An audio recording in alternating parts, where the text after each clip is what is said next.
দীর্ঘদিন পর আবারও প্রাণ ফিরে পেল বগুড়ার শহীদ চান্দু স্টেডিয়াম। আফগানিস্তানের বিপক্ষে বাংলাদেশ অনূর্ধ্ব-19 দলের প্রথম ওয়ানডে দেখতে মানুষের ঢল নেমেছিল স্টেডিয়ামে। ক্রিকেট ভক্তদের প্রত্যাশা, সামনে জাতীয় দলের খেলাও এই মাঠে বসে দেখতে পারবেন তারা।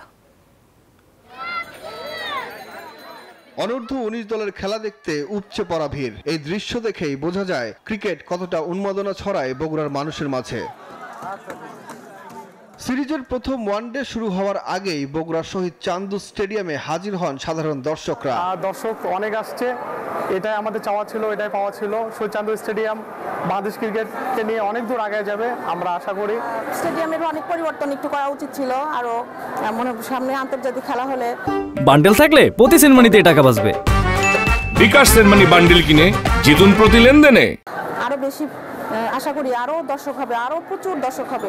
জাতীয় দলের খেলা নয়, তবুও কেন দর্শকদের মাঝে এত উত্তেজনা? এমন প্রশ্নে ভক্তরা জানান, ক্রিকেট মানেই আনন্দ, সেটা যে দলেরই হোক না কেন।